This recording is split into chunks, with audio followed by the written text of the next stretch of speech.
আসসালামু আলাইকুম। আমি এখন আছি বসুন্ধরা আবাসিক এলাকা এম ব্লক এভিনিউ রোডে। দেখুন কত সুন্দর পরিবেশ,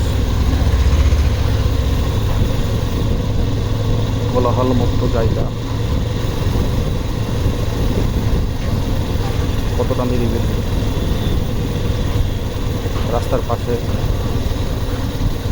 অনেকে বসে আছে, দেখেন সুন্দর বাতাস।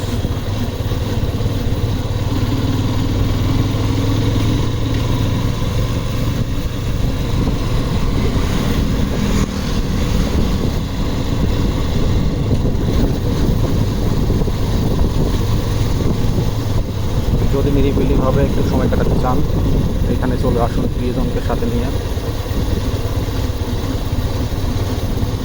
বিকেলের থেকে সন্ধ্যার পরের পরিবেশটা খুবই সুন্দর। ধন্যবাদ সবাইকে।